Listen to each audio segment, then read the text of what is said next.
计制造的，售价从300块到1200不等。如果你家境贫寒，可以考虑一下廉价亚克力版本，但是手感真的不敢恭维。我装载机子价格接近1万块，实际上配置并不是很高，200X 加2060，主要成本在于机箱，散热也不便宜，是定制版的快瑞石墨烯吸漆加猫头鹰的风扇，提升整体的散热效率。单卡PU 85度上下，不降频，装机体验比较友好，不像电视线也可以很轻松的完成。如果你愿意的话，还能塞下一个120水冷显卡风扇进风，120冷排风扇出风，相对来说整体风道会比较合理，但是还是比较推荐带涡轮风扇的显卡，类似结构机箱还有 Geek 的 A50、傻瓜超人 K99、孙总 S01、柚子的 A4。第二款银星小鸭 vs FD 202。Oh my god， 这也叫 ITS 机箱吗？ It was a warm and cloudless evening somewhere in the Riverlands. Rob Stark was sitting behind a tree drowsily, occasionally glancing up as his horse neighed faintly, grazing in the grass nearby.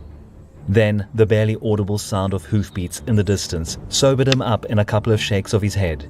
He quickly got up to his feet and motioned to Sir Stevran Frey sitting nearby. Frey rose up without hesitation and began whispering orders. The battle was fast approaching.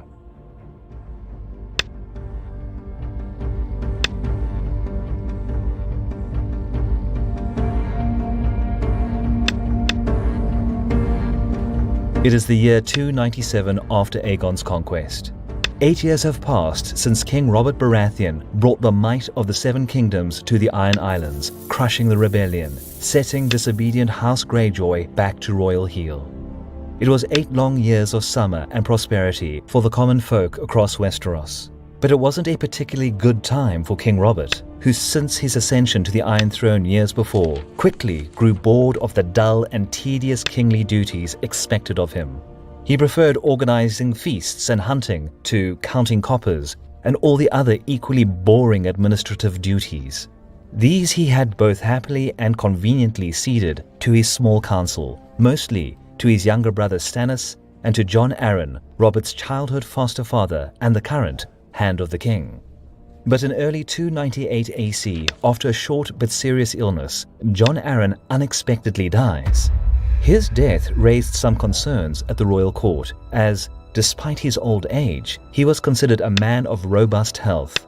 Though it was expected that the king would name either Stannis Baratheon or his brother-in-law Jaime Lannister as his new hand, Robert instead decided to journey far north, where his childhood friend and ally, Lord Eddard of House Stark, kept watch over the northern frontier of the kingdom in Robert's stead.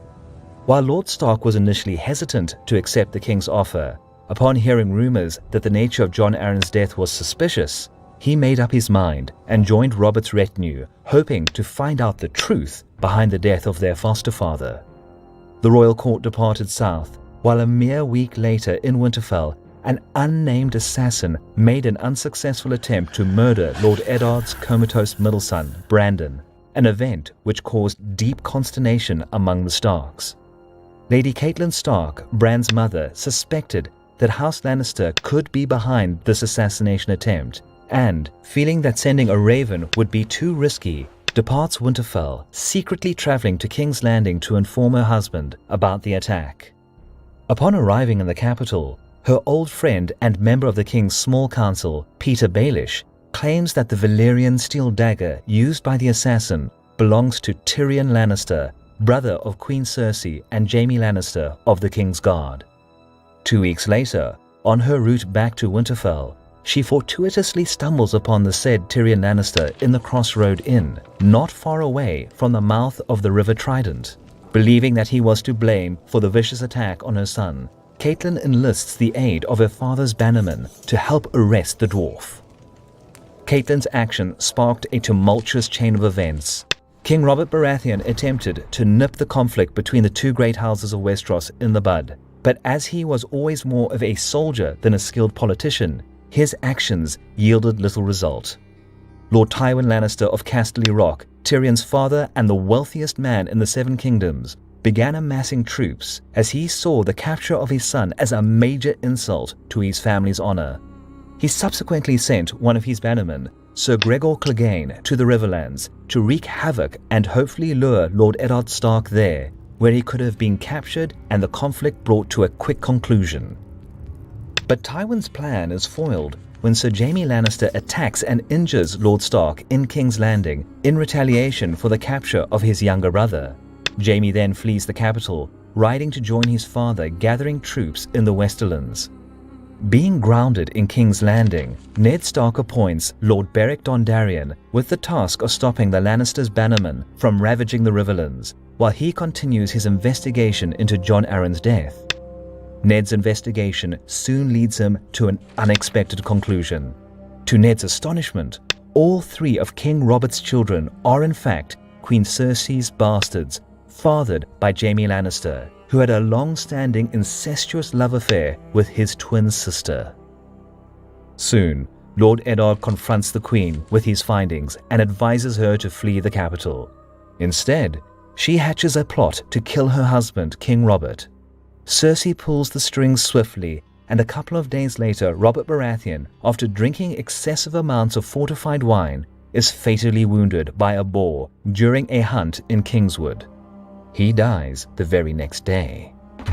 Lord Stark, having secretly modified the king's last will, intends to offer the throne to the rightful heir, Robert's brother, Stannis Baratheon, while Robert's supposed heir, Prince Joffrey Baratheon, was to be taken into custody as a false claimant. However, Lord Stark's plan backfires as he is betrayed by both Peter Baelish and the City Watch and gets arrested and charged with treason.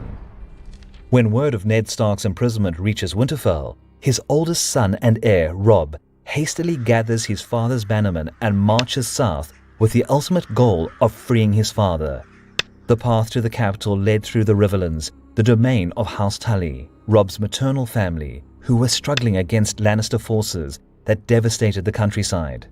As a matter of fact, by the time Robb was on the move with his army, the Tullys were already pushed back on the defense, with many important castles taken along the way by the Lannisters. Scouts reported that the host of Jaime Lannister was besieging Riverrun, Tully's ancestral seat, whilst the force of Tywin Lannister, who was by this time joined by his recently freed son Tyrion, was positioned to the west, guarding the Ruby Ford at the Trident. Robb knew that Lord Tywin was too experienced a commander to abandon his strategic position untriggered, so he attempted to deceive the enemy. While the majority of his force, mainly footmen under Lord Roose Bolton of Dreadfort, marched further south along the King's Road to focus Tywin's attention on them, Robb secretly moved the cavalry west, crossing the Green Fork at the Twins, and then rushed south to lift the siege of Riverrun while rallying more rivermen under his banner on the go. It's worth mentioning that Robb's movement remained obscure to the Lannisters, mostly thanks to the abilities of Brynden Blackfish Tully, his grand-uncle, who coordinated the scouting parties and provided valuable advice to the inexperienced young wolf. Meanwhile, to the east, Lord Roose Bolton surprised Lannister troops on the eastern bank of the Green Fork, and early in the morning a fierce battle ensued. Throughout, Tywin Lannister maintained composure, retaining control in the ensuing chaos, and soon pushed the Northerners back, killing or capturing several thousands with relatively minor losses on his own side. Tywin quickly realized that the enemy army was not commanded by Ned Stark's son, as he had expected, but by his more seasoned bannerman, Lord Bolton, who retreated in good order despite his conceded defeat. Lingering no more, Tywin Lannister abandoned his plan to guard the ford and rushed back to reunite with the other Lannister host, led by his son Jaime. Concurrently to the west, Robb held a meeting discussing his plan to relieve the defenders at Riverrun. According to scout reports, Sir Jaime Lannister, believing his position to be secure, frequently left the camp to fend off loose guerrilla groups of rivermen who raided Lannister supply lines. This lack of caution was soon to be exploited by the Northmen and their allies. Sir Brynden Blackfish led the unit of 300 outriders in the vicinity of Riverrun, where they attacked some loose Lannister marauders. Upon receiving reports of another group of Tully's bannermen harassing the baggage train, but this time a bigger one, Sir Jaime mustered most of his cavalry and 2,000 riders depart the camp, chasing Blackfish's unit, which escaped towards a wooded area northwest of Riverrun. Jaime's men were about to finally catch the running foe when they reached a forested valley and temporarily lost trace of the rivermen. But as the drumming of the hooves died away, the air was filled with the whistling sound of arrows released by concealed archers, killing dozens and causing disarray in the Lannister ranks. Then, the sound of trembling hooves reappeared as a couple thousand riders emerged from the forest and struck the unsuspecting Lannisters from 3 sides. The surprise was total. In a matter of minutes, Starks, Freys, Mallisters, Tullys, Carstarks, and others slaughtered hundreds of disarrayed Westerners, hacking their way through the unordered mass of men and horses. Sir Jaime Lannister fought valiantly, yet he soon realized that he did not stand a chance against the multitudinous enemy and made a bold attempt to cut his way to Robb Stark's guard and challenge the young wolf. But his attempt was futile. Surrounded by opponents, Jaime, even though he slays 3 of Robb Stark's battle guards, is eventually captured. But many hundreds of his men were not that lucky. The valley was filled with the corpses of Lannister retainers. It was a total victory for the Starks and Tullys, as the seizure of Jaime Lannister was a serious blow to his father Tywin, who valued family honor and duty above all else. For the Northmen, Jaime Lannister served as an invaluable bargaining card in the effort to release Lord Stark from captivity in King's Landing. The resolution of the conflict between the major powers of Westeros shone on the horizon, but the very next day in the capital, the newly proclaimed King Joffrey Baratheon acts foolhardishly against his family's wishes, and instead of sending Lord Eddard Stark to the wall, sentences him to death. In an act of sheer barbarousness, the young King Joffrey has the noble Lord Stark beheaded in front of cheering crowds, sending the 7 kingdoms into an even bloodier civil war. This video was sponsored by Audible. With an unmatched selection of books to choose from, Audible is the choice for audiobook listening. For example, if you enjoy Game of Thrones, along with actual history, why not check out The Influence Behind Game of Thrones? A look at where the works of George R.R. Martin and the past overlap. Hit the link in the description below, head over to audible.com/BazBattles or text BazBattles to 500 for our US watchers. And not only will you be supporting our channel, but you'll receive a 30-day trial on Audible where you can try any book for free, along with access to 2 Audible originals, exclusive audio titles crafted by the world's most celebrated storytellers. And if you cancel your membership, you still get to keep your books. They're yours. So there's absolutely no obligation. Supporting all major platforms and devices, visit audible.com/BazBattles or text BazBattles to 500 in the US and begin your free trial. Because it's never been easier to listen and learn from the written word.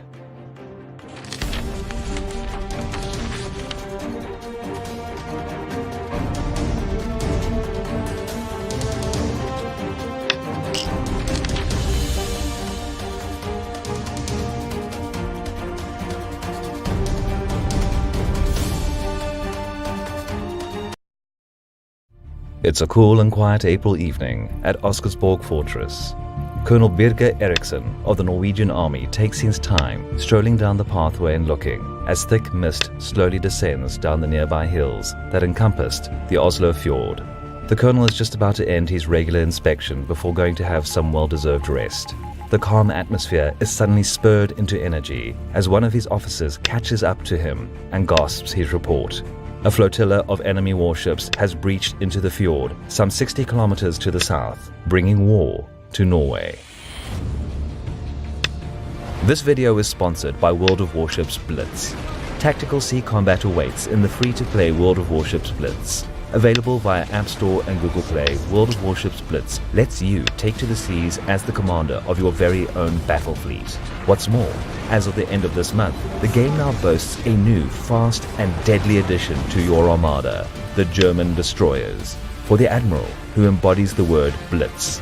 Support our channel by clicking the link in the description below. Install the game, and upon reaching level 3, you will receive your very own German destroyer, the G101, with forward-firing torpedo capabilities.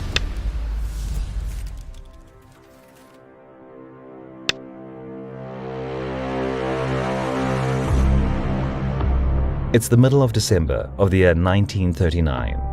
After the successful invasion of Poland a couple of months earlier, the German High Command focuses on replenishing material and manpower losses, in addition to sketching out plans for the following year's campaign to the west. At the same time, German leaders also become increasingly aware of the British readiness to infringe on the neutrality of Norway and Sweden in the event of any hostile German activity in the area. Such British action will not only curb the potential of the Kriegsmarine by capturing some strategic naval bases on the Norwegian coast, but also be a severe blow to the German war economy. Due to insufficient domestic supply, the German industry was heavily dependent on shipments of Swedish iron ore being moved through the ports of Luleå and Narvik.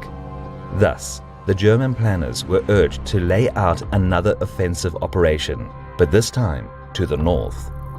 Though initially of relatively low priority, the German invasion plan picked up momentum in mid-February of the next year, when the British destroyer flotilla intercepted the German oil tanker Altmark in the Norwegian fjord and freed 300 British prisoners of war previously captured by the Kriegsmarine on the southern Atlantic.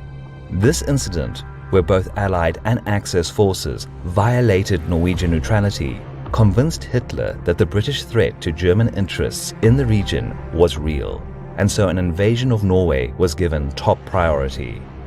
In the beginning of April, the preparation period was over. The invading force was organized into 6 battle groups to perform amphibious assaults on 6 primary targets, among them the capital city of Oslo. Here the main German objective was to capture King Haakon alongside the Norwegian cabinet in a surprise strike and subsequently install a puppet government in place of the old one. The nautical path to the Norwegian capital led through the Oslo fjord, a 100-kilometer long inlet naturally divided into 2 sections. The entrance to the inner part of the fjord was guarded by Oscarsborg, a 19th century coastal fortress